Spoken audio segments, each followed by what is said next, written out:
Good afternoon everyone. दोस्तों final account के आज की क्लास में कर रहे हैं क्वेश्चंस। कॉन्सेप्ट सारे खत्म हो चुके हैं, बस रह गया है तो एक कॉन्सेप्ट रह गया है मैनेजर कमीशन। वो मैं बाद में आपसे डिस्कस करूंगा, क्योंकि उसके एक दो ही क्वेश्चन होंगे, तो एक बार कॉन्सेप्ट डिस्कस कर ले, वो दो क्वेश्चन भी खत्म कर लेंगे। तो अभी जितने एडजस्टमेंट हमने करी है 19, लगभग 19-20, उन एडजस्टमेंट्स के अंदर हम क्वेश्चन ट्राई करते हैं आज की क्लास के अंदर। आज की क्लास सिर्फ क्वेश्चन पे निकल जाएगी, सारे क्वेश्चन ट्राई करेंगे। उससे पहले मैं आपसे कुछ डिस्कशन करेंगे कि हमने पहला क्वेश्चन कर लिया था, ठीक है ना। हम दूसरा क्वेश्चन कर चुके हैं, यस, हमने दूसरा भी क्वेश्चन कर लिया था। तीसरा क्वेश्चन हम कर चुके हैं, हम तीसरा क्वेश्चन कर चुके हैं। चौथा क्वेश्चन हम कर चुके हैं।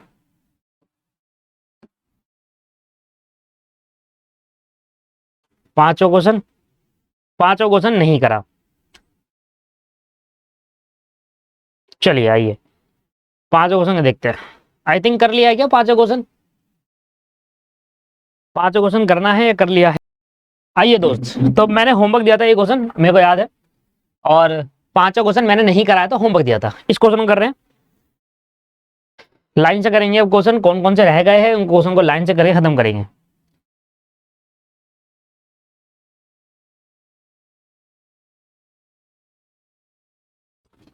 पांचों क्वेश्चन। क्वेश्चन नंबर 5, जिन्होंने होमवर्क में क्वेश्चन कर लिया है वो चेक कर लेना, उनका आंसर मैच कर रहा है नहीं कर रहा। बाकी एक बार जल्दी से कर लेते हैं, स्टार्टिंग कर लेते हैं छोटे क्वेश्चन से, भी बड़े क्वेश्चन पे जाएंगे। Following are the ledger balances presented by the messrs P sons as on 31 March 2015। आपको ओपनिंग स्टॉक दे रखा है, आपको परचेजेस दे रखी है, कैरीज इनवर्ड दे रखा है, वेजेस दे रखा है, सेल दे रखी है, रिटर्न इनवर्ड दे रखा है। मतलब रिटर्न इनवर्ड मतलब रिटर्न इनवर्ड इन कब होगा? जब मैं बेच दूंगा, मतलब सेल रिटर्न। इसके बाद परचेज रिटर्न और royalty on production is a direct spend. मैं आपको सिखाया था ट्रायल बैलेंस के अंदर, याद हो तो जब मैं आपको बेसिक क्लास के अंदर ट्रायल बैलेंस पढ़ा रहा था, तब मैंने आपको बताया था royalty on sale and royalty on production क्या होता है। It is a direct expense. ये ट्रेडिंग अकाउंट में आता है। फ्रेट और गैस एंड फ्यूल भी ट्रेडिंग में आएगा। इसके बाद यहां पर आ जाती है एडजस्टमेंट। एडजस्टमेंट क्या रहा है भाई? स्टॉक दे रखा है 31 मार्च 2000, लास्ट क्लोजिंग स्टॉक। इसमें आपका मार्केट वैल्यू और cost price whichever is lower, NRV. Stock value 10,000 were destroy by the fire and insurance company admitted the claim to the extent of 6,000 रुपए। भाई 10,000 के गुड्स मेरे जल गए हैं, और जिसमें से 6,000 का मुझे क्लेम मिल जाएगा और 4,000 का लॉस हो जाएगा, ऑब्वियस है। तो 10,000 के गुड्स जल जाएंगे, तो 10,000 को मैं परचेज में से कम कर दूंगा। याद करो, 10,000 जितने के गुड्स जल जाएंगे उतने को परचेज में से कम कर देते हैं। 6,000 रुपए हमें इंश्योरेंस कंपनी देगी, तो 6,000 को इंश्योरेंस कंपनी को डेटर बना लूंगा और बाकी 4,000 का लॉस मान लूंगा पीएनएल अकाउंट के डेबिट साइड में। याद आना चाहिए, एकदम हिट करनी चाहिए दिमाग के अंदर। मैंने पिछली क्लास में कहा था सारी एडजस्टमेंट करके ही नेक्स्ट क्लास पे आइएगा। 10,000 रुपए का मेरा टोटल लॉस है, टोटल लॉस हुआ, तो 10,000 मैं अपनी परचेस में से कम कर दूंगा डायरेक्टली। 6,000 रुपए मुझे क्लेम मिल जाएगा, तो 6,000 इंश्योरेंस कंपनी देगी, तो इंश्योरेंस कंपनी को डेटर बनाऊंगा बैलेंस शीट में जाकर, और 4,000 रुपए आपका लॉस हो जाएगा, वो पीएनएल के डेबिट साइड में डालेंगे। इसके बाद गुड्स परचेज 6,000 पर 29 तार, but still lying in a transit, not at all recorded in books, not at all recorded in book. 29 तारीख को गुड्स, 29 मार्च को गुड्स में आया 6,000 रुपए का। साल खत्म होने वाला है दोस्तों। गुड्स इन ट्रांजिट कौन सा भी मैंने आपसे सिखाया था। तो 29 मार्च को गुड्स मंगाया और आपने उसको परचेज में रिकॉर्ड नहीं करा। रिकॉर्ड करो परचेज में, पर क्लोजिंग स्टॉक में डाल के 22 गुड्स इन ट्रांजिट करके कैंसिल भी कर दो। 29 मार्च को ऑर्डर दो, जिस दिन आपने परचेज करी, ठीक है, उस दिन आप परचेज में डाल दो और ये करके दिखा दो कि भाई आपका गुड्स इन ट्रांजिट है। चेक करो आए नहीं आए, आए नहीं आए। अगर 31 मार्च तक, साल के खत्म होने तक वो नहीं आते, तो फिर क्लोजिंग स्टॉक में डाल के बाय गुड्स इन ट्रांजिट करके कैंसिल भी कर दो उसको। याद करो, कॉन्सेप्ट डिस्कस करा था। Goods taken from the proprietor for his on use, drawings, तो ड्राइंग्स है भाई, पर्सनल यूज के लिए गुड्स लेंगे तो परचेज में से कम कर देंगे। आउटस्टैंडिंग वेजेस ऐड हो जाएगा वेजेस में, freight was paid in advance minus हो जाएगा फ्रेट। दोस्तों वो सारी एडजस्टमेंट है इसके अंदर जो मैं आपसे पहले भी डिस्कस कर चुका हूं, और इसके कॉन्सेप्ट मैं आपसे डिस्कस कर चुका हूं, याद है ना। अब कोई बच्चा ये नहीं कहेगा कि सर आपने तो बताया ही नहीं था, ऐसा मत कह देना, बस तो दिल टूट जाना है और कुछ नहीं। भाई मैं इतने टाइम से फिर क्या ही बता रहा था, अगर मैंने ये नहीं बताया तो फिर मैं इतने टाइम से बता क्या रहा था।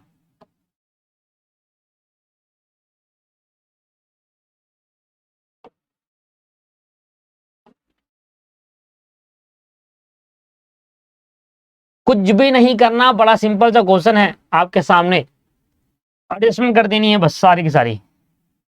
इधर देखिए, सबसे पहला आएगा टू ओपनिंग स्टॉक। देखिए सर, ओपनिंग स्टॉक कितना दे रखा है क्वेश्चन के अंदर, 10,000 रुपये दे रखा है ओपनिंग स्टॉक, यहां डालो 10,000 रुपये।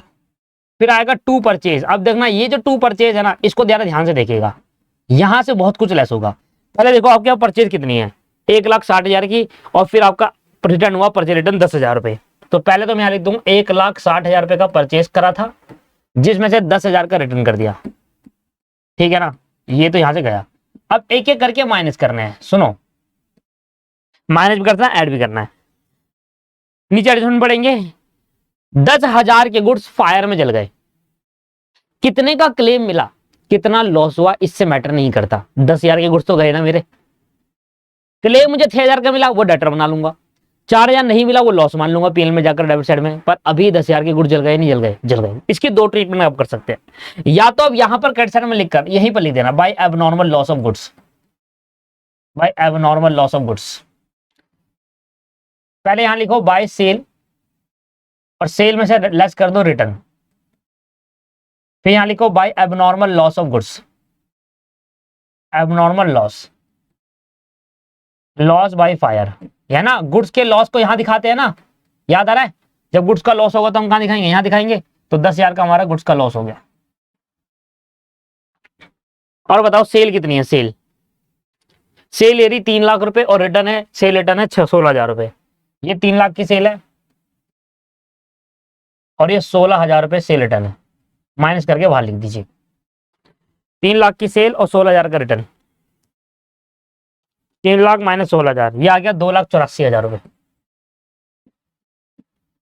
इसके बाद इधर आ जाइए और चेक करिए परचेज की कोई एडजस्टमेंट है कि यस सर, गुड्स परचेज करा था 29 तारीख को 6,000 को, और मैंने इसको परचेज अकाउंट में ऐड नहीं करा, कर दो ऐड।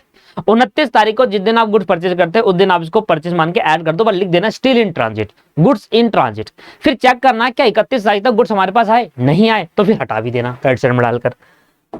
तो यहां पर मैं ऐड कर दूंगा गुड्स इन ट्रांजिट। याद आ रही है सारी एडजस्टमेंट, कितना ऐड करूंगा, 6,000 रुपए, और 31 तारीख तक वो आए भी नहीं है, क्योंकि मैं 31 तारीख को बता रहा हूं और उसने बताया नहीं कि गुड्स रिसीव्ड हो गए, तो भी हटा भी देना यहाँ पर गुड्स इन ट्रांजिट करके, पर शो करके दिखाना पड़ेगा। क्यों, क्योंकि हमारा फुल्ली डिस्क्लोज प्रिंसिपल कहता है कि हर एक चीज शो करके दिखाइए, और हमने शो करके दिखा दिया। हाँ, हमने ऐड करा फिर हटा दिया क्योंकि वो आए नहीं हमारे पास, पर दिखाना पड़ेगा हमें शो करके, नहीं तो फिर गलत हो जाएगी अकाउंटिंग, लोगों को पता ही नहीं चलेगा कि कुछ गुड्स ट्रांजिट में भी है। कहता है गुड्स प्रोप्राइटर ले गया 3,000 रुपए का, 3,000 गुड्स प्रोप्राइटर ले गए, तो minus low drawings,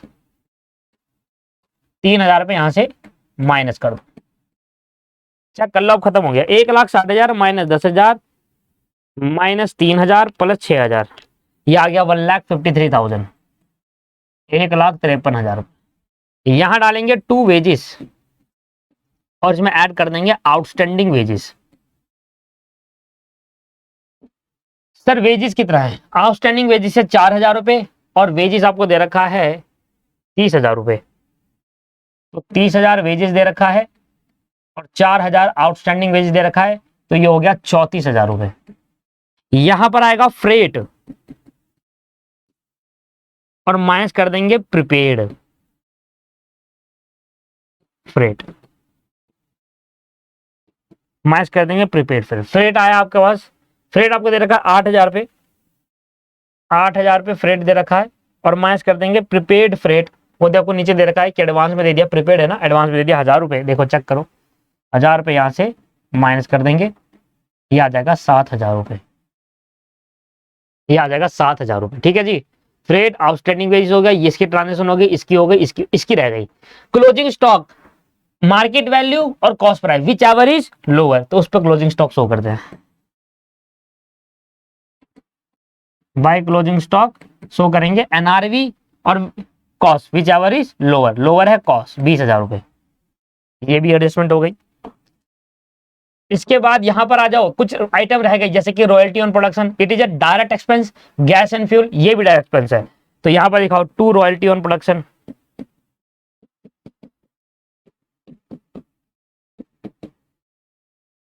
royalty on production कितना है 6,000 और गैस एंड फ्यूल है 2,000, 6,000 गैस एंड फ्यूल है 2,000।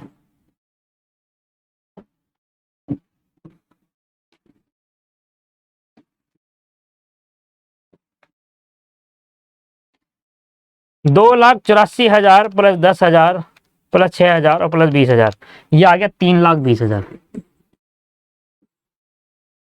ठीक है जी, और ये 3,20,000 यहां पर भी लिख दो। अब माइनस करो, 2,000 माइनस 6,000 माइनस 7,000 माइनस 34,000 और माइनस 1,53,000 और माइनस 10,000, कुछ छूट गया क्या?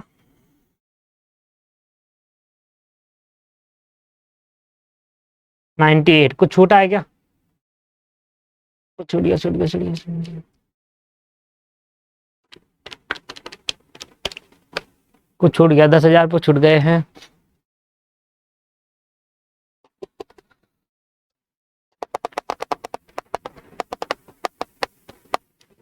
दो लाख 84,000, 6,000, 20,000 और 10,000, 3,20 माइनस 10,000, 1,53,000, 34,000, 7,000, 6,000, 2,000, कुछ छूट गया, कुछ तो छूटा है, क्या छूटा है? कैरिज, हाँ हाँ कैरिज छूट गया, सर यहाँ डाल दो कैरिज।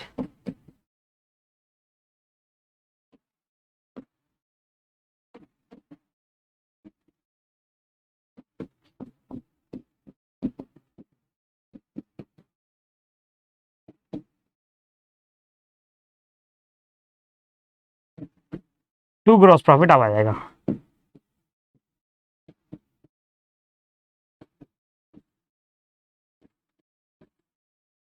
$90,000। लो जी, ये मैंने होमवर्क दिया था तो कंप्लीट हो गया आपका, ये सब कुछ सही है, डाउट है तो पूछ सकते हैं। आइए जी, तो पहला क्वेश्चन यहां पर खत्म हो गया, पहला क्वेश्चन यहां पर खत्म हो गया, पांचवा, पांचवे में जितनी भी एडजस्टमेंट सारी सीख ली, पांचवा लगाता हूं टिक। अब बढ़ते हैं नेक्स्ट में, छठा एडजस्टमेंट देखते हैं। छठे पे आ जाओ, छठा क्वेश्चन कराया नहीं है ना? नहीं कराया, अरे बेड बेड अब छोटी छोटी चीजें है, ये ऐसी नहीं खत्म नहीं, ऐसी ऐसी होती चुटकी बजा कर फर्दर बैठ, एक एक जादू सिखाया था मैंने आपको बेड में, है ना? ट्रिक कौन सा बताया था, वो ट्रिक बताई थी। आइए, from the following particular present by the श्रीलंकर, श्रीलंकर है, for the year ended 31 March 2015 prepare profit and loss account. अब आपको बनाना है प्रॉफिट एंड लॉस अकाउंट दोस्तों, यहां अभी तक आपने ग्रॉस प्रॉफिट बनाया था, अब आप बनाएंगे प्रॉफिट एंड लॉस अकाउंट। छठा क्वेश्चन बनाएंगे profit and loss account. Profit and loss account बनाने से पहले हमें सबसे पहले यह जानना है कि हमारा ग्रॉस प्रॉफिट कितना है।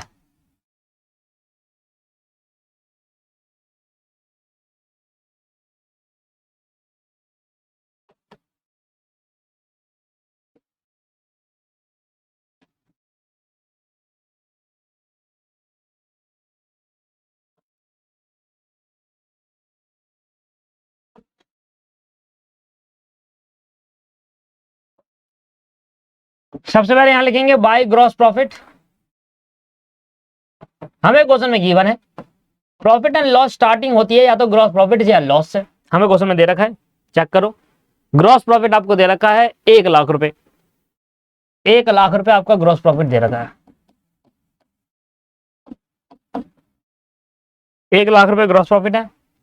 इसके बाद कह रहा है रेंट आपको दे रखा है 22,000 रुपए, देखो रेंट दे रखा है 22,000 रुपए। अब इधर नीचे देखो, नीचे कह रहा है आउटस्टैंडिंग सैलरी, नहीं रेंट के बारे में कह रहा है, देखो ये रेंट पेड फॉर 11 भाई, ये जो 22,000 रुपए है ये 11 महीने का है, ये जो 22,000 रुपए है दोस्तों ये 11 महीने का है। अच्छा, तो जो आपने रेंट पे करा है ऊपर 22,000 रुपए वो 11 महीने का है, तो अगर मुझे एक महीने का रेंट चाहिए तो क्या करूं, 22,000 को 11 से डिवाइड कर दो, तो आपके पास 2000 रुपए आएगा एक महीने का रेंट। और देखिए अगर आपने जो ऊपर रेंट 22,000 पे करा है, अगर वो 11 महीने का है तो एक महीने का रेंट आउटस्टैंडिंग है या नहीं है? Yes, this is an inbuilt information. सबसे पहले आप ये लिखोगे टू रेंट, आप कहोगे अभी मैंने 22,000 रुपए पे करा है, ठीक है, ये 11th मंथ का रेंट है। और एक महीने का रेंट कैसे निकालोगे? 22,000 को 11 से डिवाइड कर दोगे, एक महीने का आ जाएगा, वो आउटस्टैंडिंग है क्योंकि आपने वो पे नहीं करा। पर इस साल का तो है, पे तो करना है, रेंट आपको पूरे एक साल का पे करना है ना, रेंट तो एक साल का पे करना है। आपने 22,000 पे करा 11 महीने का, पर खर्चा तो एक साल का दिखाओगे, इसलिए एक महीने का रेंट भी आप यहां पर ऐड करेंगे 2,000 रुपए। यहां से इनबिल्ट इन्फॉर्मेशन से हमारा को पता चला यहां पर तो आउटस्टैंडिंग रेंट भी था भैया, यहां तो आउटस्टैंडिंग रेंट था। ठीक है जी, इधर देखो आप, सैलरी आपकी 10,000 रुपए है और सैलरी भी आउटस्टैंडिंग है 4,000 रुपए। क्या करते हैं बताओ आउटस्टैंडिंग को? ऐड। तो यहां लिख दो सैलरी आपकी है 10,000 रुपए और सैलरी में ऐड करते हैं आउटस्टैंडिंग सैलरी 4,000 रुपए, ये हो गई 14,000 रुपीज। बताइए सर ये वाला चीज समझ में आ गई ना आपको? आपने 11 महीने का रेंट पे करा 22,000 रुपए, आप पूरे साल का रेंट दिखाओगे तो एक महीने का अभी भी आउटस्टैंडिंग है ना, तो आउटस्टैंडिंग है तो खर्चा तो है इस साल का, भले आपने पे न करा हो, तो ऐड करना पड़ेगा 2,000 रुपए एक साल का रेंट।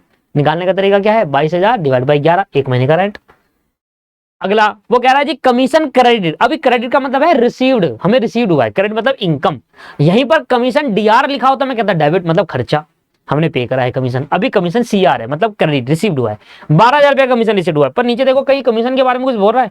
कमीशन कमीशन कमीशन नहीं बोल रहा, इधर भी नहीं बोल रहा कमीशन, इधर सीधा सीधा कुछ नहीं है एडजस्टमेंट। नीचे आ जाओ, कमीशन के एडजस्टमेंट में कुछ नहीं है, माई लिख दो बाय कमीशन। कितना कमीशन है जी? 12,000 रुपया कमीशन है। ये लो जी 12,000 रुपए हमने यहां पर लिख दिया।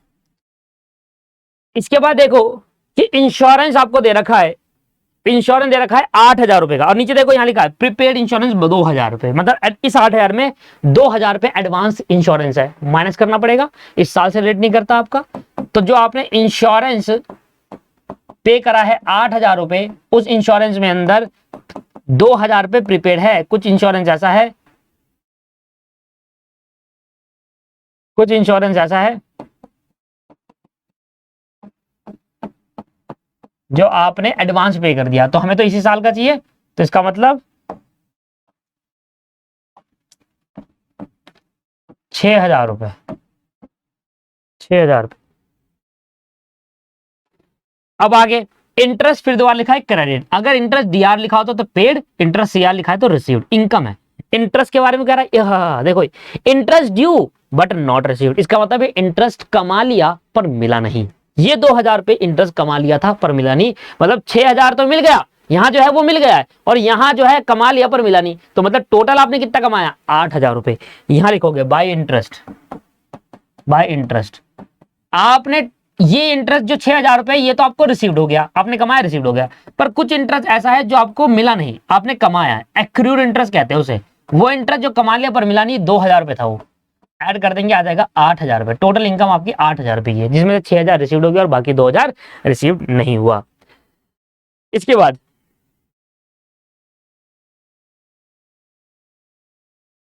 प्रीपेड इंश्योरेंस अमाउंटिंग हो गया, ठीक है सर।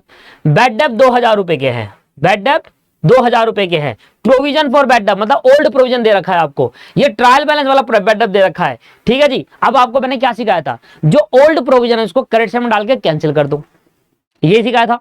जो ओल्ड प्रोविजन है उसको हम क्रेडिट साइड में डाल के कैंसिल कर देंगे बाय ओल्ड प्रोविजन। जो ओल्ड प्रोविजन है, मैंने ऐसे क्यों बताया था? मैंने ऐसे कहा था कि अगर आप ओल्ड प्रोविजन कैंसिल नहीं करोगे तो फिर आपको जो बैड डेब्ट का लॉस है, जो आपका बैड डेब्ट हो रखा है फर्दर बैड डेब्ट, वो आपको इससे सेट ऑफ कराना पड़ेगा। इससे ऐसा करो कि ओल्ड प्रोविजन जो है वो कैंसिल कर दो, उसको दोबारा इनकम में डाल दो, है ना, और आपके पास जीरो प्रोविजन बचा। अब बैड डेब्ट के लिए कोई सेट वाली चीज है नहीं, सीधा बैड डेब्ट पे में डाल दो। याद आ रहा है वो कॉन्सेप्ट? याद आ रहा है विनोद? है विनोद? याद आ रहा है वो कॉन्सेप्ट? तो ओल्ड प्रोविजन जो भी है, मैंने कहा ऐसा करो, ये ओल्ड प्रोविजन जो है ना 4,000 रुपए साल की शुरू में पिछले साल से कैरी फॉरवर्ड हुआ है, इसको वापसी पीएल में डाल दो।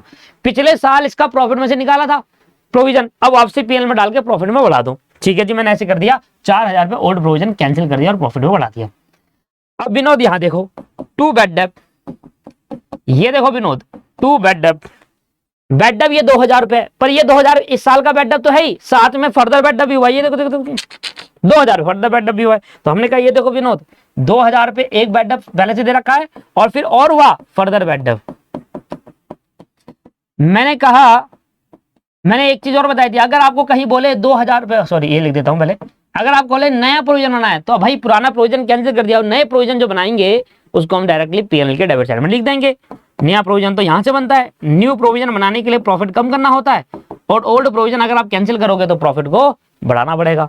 ठीक है जी, न्यू प्रोविजन। अब देखो चुटकियों में हो रहे क्वेश्चन, कह रहा है प्रोविजन बेड डब के लिए बनाना है 5% डेटर पे। ओहो डेटर कहां है, डेटर कहां है, डेटर ये रहा 40,000 रुपए का। आ जाओ पूरी कहानी करते हैं, पूरी कहानी करेंगे। अब मानना ही नहीं है जी, डेटर आपको दे दिए यहां पर 40,000 रुपए के, डेटर आपको दे दिए 40,000 रुपए के, 40,000 के डेटर दे दिए। ठीक है जी, इसके बाद यहां से आप बाइंस करेंगे फर्दर बेड डब। याद आ रहा है विनोद, ओ विनोद याद आ रहा है? सर हमें विनोद क्यों कह रहे हो? अरे याद आ रहा है आपको, छोड़ो ना।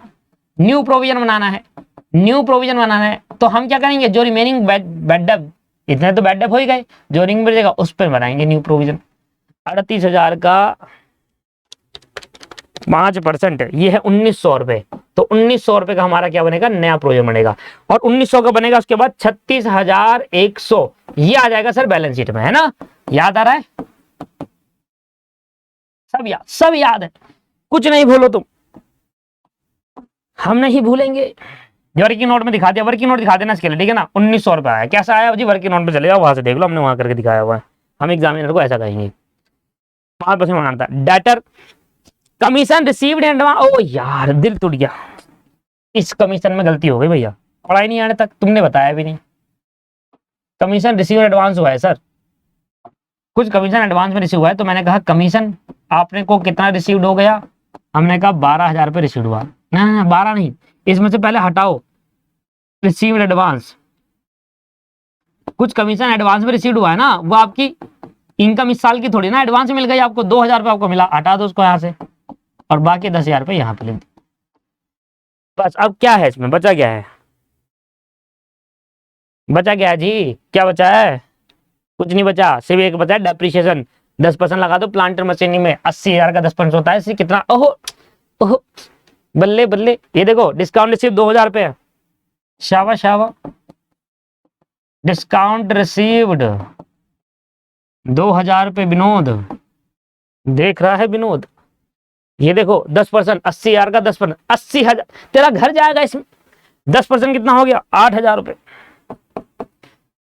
To depreciation on plant loss है ना, 80,000 तेरा घर जाएगा इसमें, उसका 10% कितना आ गया, 8,000 रुपये। बस भाई बस बस बहुत हो गया, बस बस बस बस बस बस।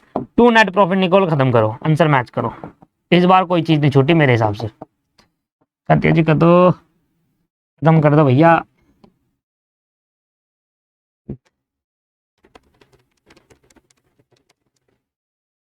ये लो भाई, 1,00,000 रुपए, 8,000, 4,000, 10,000 और 2,000, 1,24,000 हो गए। 1,24,000 minus 24,000 minus 14,000 minus 6,000 minus 4,000 minus 1,900 minus 8,000, ये आ गया 66,100। 66,100 यहाँ आ गया 66,100। विनोद 1,24,000 हो जाएगी बल्ले बल्ले, हो जाएगी बल्ले बल्ले, तुनुक तुनुक धुन तुनुक तुनुक धुन दा। चलिए आ जाओ भैया आ जाओ, ये तो हो गया खत्म, छठा क्वेश्चन हमारा यहाँ पर कंप्लीट हो गया है। ठीक है जी, 7 क्वेश्चन देखो, 7 क्वेश्चन आई थिंक मैं करा चुका, क्या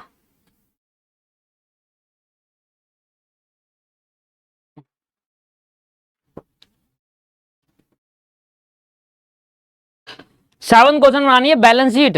अच्छा 7 क्वेश्चन बनानी है बैलेंस शीट, करो करो करो बैलेंस शीट। अभी एक में हमने प्रॉफिट एंड एक में हमने ट्रेडिंग अकाउंट बनाया, कितना अच्छे क्वेश्चन है। एक में हमें ट्रेडिंग अकाउंट बनाने को मिला, एक में हमने प्रॉफिट एंड लॉस अकाउंट बनाने को मिला, अब एक में हम बैलेंस शीट बनाएंगे। तीनों ही अलग अलग सीख लिया, ट्रेडिंग अकाउंट में एडजस्टमेंट सीख ली, पीएनएल अकाउंट में भी एडजस्टमेंट देख ली, अब बैलेंस शीट में देख लेते हैं क्या क्या एडजस्टमेंट होगी, उसके बाद इकट्ठा पढ़ेंगे एक ही क्वेश्चन में तीनों। ठीक है जी। From the following particular prepare a balance sheet of mister X for the year end 31 March 2015।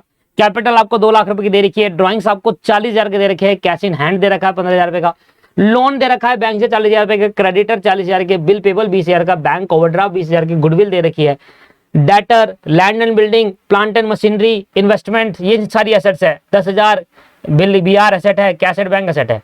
अब यहां पर आ गई एडजस्टमेंट, कहता है the following adjustment are made at the time of preparing final account. कुछ एडजस्टमेंट हमें करनी पड़ी।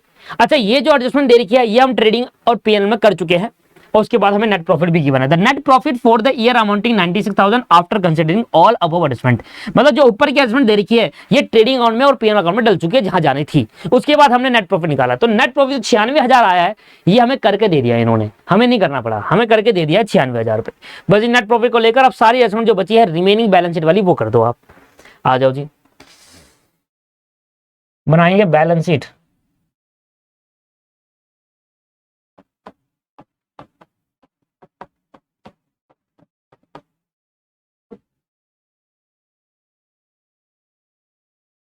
बैलेंस शीट आपको पता है एसेट कहां होती है और लायबिलिटी कहां होती है।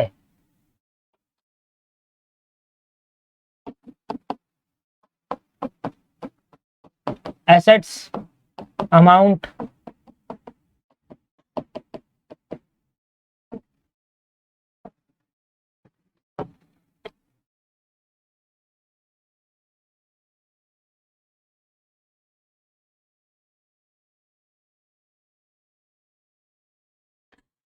सबसे पहले हम क्या करते हैं, सबसे पहले एक काम करेंगे, क्या यहां लिखेंगे कैपिटल, ठीक है ना, इसमें ऐड करेंगे नेट प्रॉफिट और माइनस करेंगे ड्राइंग्स। यही तरीका होता है सबसे पहले, कैपिटल में नेट प्रॉफिट ऐड करेंगे और ड्राइंग्स माइनस। लॉजिक भी दिया था, कैपिटल किसकी होती है, ऑनर की, मतलब हमारी लायबिलिटी है, बिजनेस के पॉइंट से ऑनर की लायबिलिटी है, मतलब हमारी लायबिलिटी ऑनर के लिए, हमें कैपिटल इतनी बिजनेस को देनी है। अब बिजनेस ने जो भी कमाया वो किसका, ऑनर का, तो इसलिए उसकी कैपिटल में जाकर ऐड कर देते हैं, अपनी लायबिलिटी और बढ़ा देते हैं। इसके बाद अगर ऑनर कुछ पैसे ले जाता है तो उसकी कैपिटल कम कर देंगे, लायबिलिटी कम करेंगे अपनी, है ना। ठीक है, तो ये आपके पास है डाटा। कैपिटल आपको क्वेश्चन के अंदर दे रखी है, सबसे ऊपर दे रखी है कैपिटल है 2 लाख रुपए की, ड्राइंग से 40,000 रुपए की, और नेट प्रॉफिट है सर 96,000 रुपए का। तो सबसे पहले यहां लिखो कैपिटल है 2 लाख रुपए का, नेट प्रॉफिट है सर 96,000 रुपए का, ऐड करेंगे, और 40,000 रुपए का आपकी ड्राइंग्स है, इसको माइनस कर देंगे। तो 2 लाख में 96, अभी रुक जाओ, कोई एडजस्टमेंट तो नहीं है कैपिटल से रिलेटेड, अभी बहुत सारी एडजस्टमेंट भी होती है। क्लोजिंग स्टॉक दे रखा है, बेड डब है, ठीक है, प्रोविजन, हाँ देखो ना, प्रोवाइड इंटरेस्ट ऑन कैपिटल 10%। अब 2 लाख का 10% भी तो देना पड़ेगा, वो भी तो कैपिटल में जुड़ेगा, इंटरेस्ट ऑन कैपिटल है आ गया। और ड्राइंग पे तो इंटरेस्ट नहीं चार्ज कर रहे, नहीं, और कुछ नहीं है, कह रहा है इंटरेस्ट ऑन कैपिटल देना है, तो कोई बात नहीं, यहां पर हम इंटरेस्ट ऑन कैपिटल भी जोड़ देंगे, अलग से जोड़ देते चलो, इंटरेस्ट ऑन कैपिटल। वैसे क्या होता है, इंटरेस्ट ऑन कैपिटल कैपिटल में जुड़ता है, ठीक है ना, तो रुक जाओ, अलग से नहीं, यही जोड़ेंगे।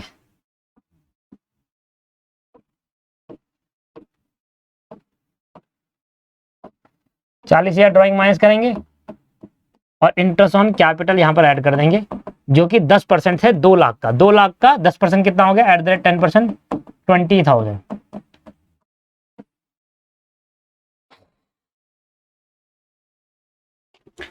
चलिए 2 लाख प्लस ऐड करेंगे 96,000 माइनस 40,000 और प्लस ऐड करेंगे 20,000, ये आ गया 2,76,000। आप कहते हो ना बैलेंस शीट मैच नहीं होती, एक बारी में बैलेंस शीट मैच होगी, सारी एडजस्टमेंट कर दो ना, बैलेंस शीट मैच हो जाएगी ढंग से। आउटस्टैंडिंग लायबिलिटी, हमारे पास आउटस्टैंडिंग सैलरी, आउटस्टैंडिंग वेजेस है, ठीक है ना, पहले मैं ऊपर वाले डाल देता हूं, ड्राइंग्स आगे डाल दिया, कैश इन हैंड एसेट है हमारी, लोन फ्रॉम बैंक 40,000 रुपए।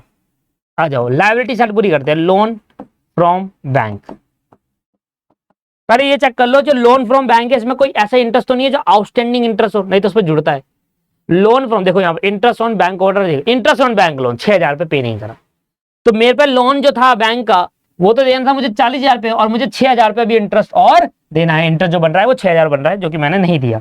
तो टोटल लोन फ्रॉम बैंक है 40,000 रुपए, और इस पे ऐड करेंगे इंटरेस्ट ऑन लोन 6,000 रुपए, क्योंकि ये लायबिलिटी बन गई ना। अब टोटल हमें कितना पे करना है बैंक वालों को, 46,000 रुपए, 40,000 का प्रिंसिपल अमाउंट, बाकी 6,000 का इंटरेस्ट। फिर इसके बाद आएगा बैंक ओवरड्राफ्ट। बैंक ओवरड्राफ्ट हमारी क्या होती है, शॉर्ट टर्म लायबिलिटी होती है। हम बैंक से जब शॉर्ट टर्म लोन लेते हैं उसको कहते हैं बैंक ओवरड्राफ्ट। आगे जाकर बीआरए चैप्टर में आपको समझ में आएगा। यहां पर बैंक ओवरड्राफ्ट के अंदर आप देखेंगे तो आपको क्वेश्चन के अंदर दे रखा है बैंक ओडी, बैंक ओवरड्राफ्ट। ये रहा 20,000 रुपए, शॉर्ट टर्म लोन है ये, क्या बोलते हैं इसको, शॉर्ट टर्म लोन, 20,000 रुपए। इस पे भी इंटरेस्ट देना है जो हमने दिया नहीं, तो ऐड करेंगे interest amount, interest on bank OD. OD का मतलब हो गया ओवरड्राफ्ट। कितना बनना भी, इंटरेस्ट ऑन बैंक ओवरड्राफ्ट दे रखा है 3,000 रुपए, जो कि हमने पे नहीं करा। तो 30,000, 20,000 हमें ये देने हैं, 3,000 का इंटरेस्ट देना है, तो लगभग 23,000 रुपए हमें पे करने हैं। 23,000 रुपए हमें पे करने हैं। आगे और आ जाओ, और क्या क्या है, क्रेडिटर बीपी ऐसे डाल दो, क्रेडिटर 40,000 के, बीपी 20,000 रुपए के। क्रेडिटर 40,000 के, बिल पेबल लाइबिलिटी होती है हमारी 20,000 रुपए के। फिर हमें दो चीज और दे रही है, एक दे रखा आउटस्टैंडिंग वेजेस और देख रहा आउटस्टैंडिंग सैलरी। ये दो चीज हमें और दे रखी है, outstanding wages and outstanding salary. Outstanding wages कहाँ है, आउटस्टैंडिंग वेजेस 10,000, 20,000, आउटस्टैंडिंग सैलरी 10,000। वो सैलरी जो आपने पे करनी थी और आपने पे नहीं करा, लायबिलिटी है या नहीं है सर। आउटस्टैंडिंग वेजेस याद आ रहा है, वेजेस वाला कॉन्सेप्ट, वो वेजेस जो हमने पे करनी थी और हमने पे नहीं करी, हमारी लायबिलिटी है, लायबिलिटी है। वो सैलरी जो हमने पे करनी थी 10,000 हमने नहीं करी, वो भी लायबिलिटी है। आउटस्टैंडिंग सारा क्या है, लायबिलिटी है। मैंने ये वाली एंट्री कर दी, ये वाली एंट्री कर दी, डेप्रिसिएशन की एंट्री एसेट्स में होती है, बैड डेट की एसेट्स में होती है, क्लोजिंग स्टॉक की एसेट में होती है, सब कर दी। ऊपर एक बार चेक कर लेता हूं कोई लायबिलिटी छूट तो नहीं गई। कैपिटल हो गया, ड्राइंग हो गया, ये एसेट है, ये लायबिलिटी हो गई, सन्ड्री क्रेडिटर हो गया, बीपी हो गया, बैंक ओवरड्राफ्ट हो गया, गुडविल एसेट है, डेटर एसेट है, land and building asset, plant and machinery भी एसेट है, इन्वेस्टमेंट भी एसेट है, बीआर भी एसेट और कैसेट बैंक भी एसेट है। भैया लायबिलिटी साइड कंप्लीट हो गई, आप टोटल करेंगे तो आपका आंसर मैच कर जाएगा।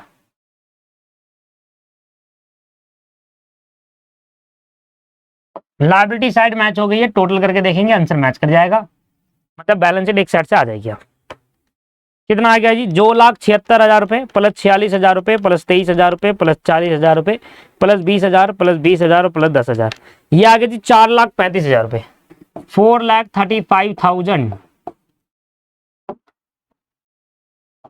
ये देखो मैच कर गया, 4,35,000। अब आ जाओ एसेट्स के अंदर। सबसे पहले एसेट आप देखेंगे तो हमारे पास दे रखा है कैश इन हैंड और कैश एट बैंक, है नहीं। मैंने नॉन करंट लायबिलिटी ऊपर लिखी है और करंट लायबिलिटी नीचे, तो नॉन करंट एसेट भी ऊपर, करंट एसेट नीचे। तरीका बताया था आपको एक दिन मैंने बैलेंस शीट का। बैलेंस शीट बनाने का तरीका क्या होता है, जब आप लायबिलिटी के अंदर नॉन करंट लायबिलिटी ऊपर डालोगे ना, तो एसेट में भी नॉन करंट एसेट डालना ऊपर। और जब लायबिलिटी की स्टार्ट करंट लायबिलिटी से करोगे, मतलब जो नीचे वो ऊपर करोगे, तो वो आप करंट एसेट से डालना। तो अभी मेरी लायबिलिटी की स्टार्टिंग हुई है नॉन करंट से, तो एसेट की स्टार्टिंग भी नॉन करंट से होगी, मतलब फिक्स एसेट से। फिक्स एसेट हमारी कौन सी है, देखिए सबसे पहले आ जाओ इधर, लैंड एंड बिल्डिंग 50,000 रुपए की, तो 50,000 का लैंड एंड बिल्डिंग डालो, land and building 50,000, land and building 50,000 रुपए का आ गए। इसके बाद प्लांट एंड मशीनरी 80,000 रुपए का है, पर 10% का डेप्रिसिएशन लगा देंगे इस पे, तो प्लांट एंड मशीनरी 80,000 है। प्लांट एंड मशीनरी 80,000 पे अंदर लिखो और लेस कर दो डेप्रिसिएशन एट द रेट 10%, ये होगा 8,000 रुपए, तो आ जाएगा सर 72,000। ठीक है जी। इसके बाद अगला इन्वेस्टमेंट हमारी 20,000 रुपए। क्या इन्वेस्टमेंट से रिलेटेड कोई एडजस्टमेंट है सर? इन्वेस्टमेंट से रिलेटेड कहीं भी एडजस्टमेंट नहीं दिख रही, तो इन्वेस्टमेंट में सीधे से डालता हूं 20,000 रुपए। इन्वेस्टमेंट मेरी 20,000 रुपए। इसके बाद आप डाटो डेटर। अब डेटर की एडजस्टमेंट ऐसे ढंग से करनी होगी, ध्यान से देखना। डेटर आपके पास कितने दे रखे, 80,000 रुपए के, जिसमें बेडअप भी दे रखा है 10,000 रुपए का। तो क्या करते हैं, सबसे पहले डेटर लिखते हैं 80,000 रुपए, फिर उसके बाद माइनस करते हैं फर्दर बेडअप। याद आ रहा है पूरा कॉन्सेप्ट? बेडअप जो आपको दे रखा है, वो बेडअप आपको दे रखा है 10,000 रुपए। इसके बाद जो आ जाएगा 70,000, इस पर निकालोगे न्यू प्रोविजन, तो न्यू प्रोविजन कैलकुलेट होगा। New provision at the rate कितना परसेंट है new provision sir? New provision आपको दे रखा है, कह रहा है बेडअप के लिए प्रोविजन मेंटेन करो 10%। 10% आ गया कितना भाई, 70,000 का 7,000 रुपए, और देन जाकर टोटल आ जाएगा 63,000 रुपए बाहर। और ये वो चीज है जो मैं ऑलरेडी आपको सभी चीज सिखा चुका हूं, कोई भी ऐसी चीज नहीं होगी जो मैं आपको पहले नहीं बताई थी, मैं बताऊंगा ही नहीं, ऐसा होगा ही नहीं। क्यों ऐसा इसलिए नहीं होगा, क्योंकि भाई कोई फायदा नहीं है क्वेश्चन आधे में थोड़ा ना अटकना है मुझे, मैं वही चीज आपको बताऊंगा जो मैं आपको पहले ही पढ़ा चुका हूं। भाई ये वाली एडजस्टमेंट हो गई है, याली हो गई है, याली भी कर दी है मैंने एडजस्टमेंट, याली भी कर दी है, क्लोजिंग स्टॉक रह गया है, उससे पहले डाल दूंगा, देखो यहाँ पर ये डाल दिया, ये डाल दिया, ये डाल दिया, इन्वेस्टमेंट डाल दी, बी आर डाल देता हूँ 10,000 रुपए के, सर बी आर डाल देते हैं 10,000 रुपए के, 10,000 के बी आर डाल दो, फिर कैश इन हैंड डालो, ठीक है ना, फिर कैश एट बैंक डालो, बैंक में कितना पैसा पड़ा है, और लास्ट पे डाल देना क्लोजिंग स्टॉक। भाई बैलेंस शीट में क्लोजिंग स्टॉक भी तो आता है, ये लो जी, कैश एट बैंक आपको दे रखा है 25,000 रुपए, कैश एट बैंक आ गया 25,000 रुपए, कैश इन हैंड आपको दे रखा है, कैश इन हैंड दे रखा है 15,000 रुपए, गुडविल डालनी है, गुडविल 60,000 रुपए की है, सर गुडविल भी डालनी है, 60,000 रुपये की गुडविल है, कैश इन हैंड 15,000 रुपए है, बस क्लोजिंग स्टॉक को लिख दो। सर क्लोजिंग स्टॉक कितना है, क्लोजिंग स्टॉक नीचे दे रखा है, क्लोजिंग स्टॉक 1,20,000 रुपए है, 1,20,000 का क्लोजिंग स्टॉक है, और 96,000 रुपए, 96 नहीं, गुडविल है 60,000 रुपए की, टोटल करो, आंसर आ गया 50,000 plus 72,000 plus 20,000 plus 63,000 plus 10,000 plus 15,000 25,000 1,20,000 और 60,000, 4,35,000 रुपये, 4,35,000। ठीक है जी, और इस तरीके से हमारा क्वेश्चन नंबर 7 भी खत्म हो गया।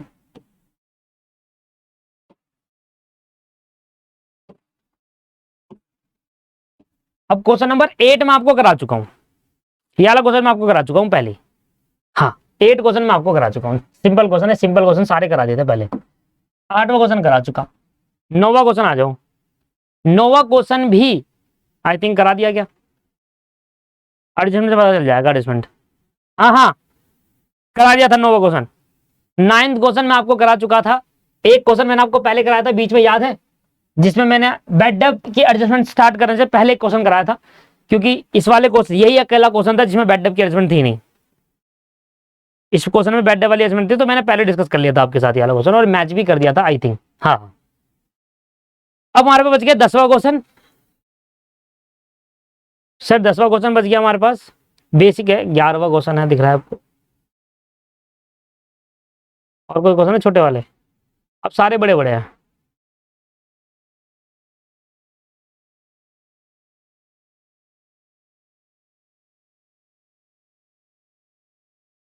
चलो देखेंगे, क्वेश्चन तो अभी है, पेंडिंग है काफी।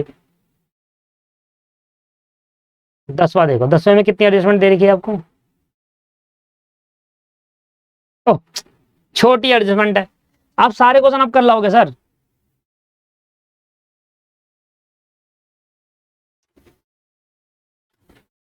दसवां क्वेश्चन हम देख रहे हैं, मैं आपको पढ़ाऊंगा और एक एक करके आप डालोगे, मैं इसमें ओरली वर्बली पढ़ाऊंगा, मैं देखना चाहता हूं कि वर्बली आप कैसे करते हैं। सबसे पहले आप फॉर्मेट बनाइए, आप अपनी कॉपी के अंदर एक फॉर्मेट बनाइए, मैं नहीं लिखने वाला, मैं वर्बली आपको समझाऊंगा, कोशिश करें कि वर्बली आप करना सीखे एक बार, क्योंकि इसमें क्या होगा, अगर मैं लिखवा देता हूं ना तो सारा ध्यान आपका लिखने में होता है,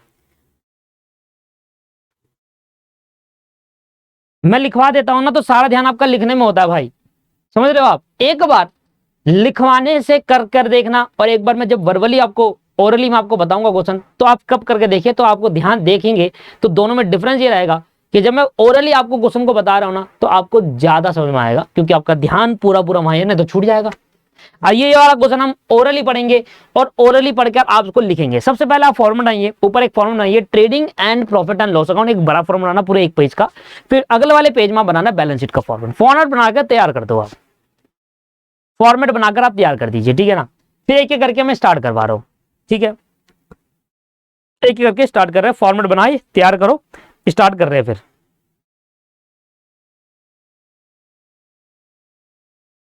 10वां क्वेश्चन हम जो कर रहे हैं वो 10वां क्वेश्चन हम करेंगे नेक्स्ट क्लास में, 10वां क्वेश्चन नेक्स्ट क्लास में डिस्कस करेंगे। ये जो 10वां क्वेश्चन है, देखो 2 क्वेश्चन मेरे बच गए, मैंने जो क्वेश्चन करने वाले 2 क्वेश्चन बच गए, तो 10वां क्वेश्चन जो है ये वाला, ये नेक्स्ट क्लास में कर लेंगे, और जो 11वां क्वेश्चन है वो भी नेक्स्ट क्लास में कर लेंगे, ये वाला क्वेश्चन। ये दोनों क्वेश्चन नेक्स्ट क्लास में करेंगे, पर दोनों में वर्बली कराऊंगा आपको। और नेक्स्ट क्लास कब होने वाली है, अभी वीडियो का इस क्लास को एंड करता हूं और दूसरी क्लास स्टार्ट। मुझे तो कराने हैं, पर मैं इसको नेक्स्ट क्लास में डाल रहा हूं। मैं चाहूं तो उसमें करा दूं, पर बोरियत सी रह जाएगी, तो मैं अभी वीडियो यहाँ पर खत्म करके नेक्स्ट क्लास में दोनों करा रहा था अभी मैं, पर सोच रहा हूँ कि वीडियो पॉज कर देता हूँ, नहीं तो लंबी हो जाएगी, काफी लंबी हो जाएगी। तो रिकॉर्ड वीडियो कट करके एक बार दोबारा से स्टार्ट कर रहा हूँ, और 11वां 10वां 11वां लगातार करा रहा हूँ मैं आपको। ठीक है, चलिए नेक्स्ट क्लास में।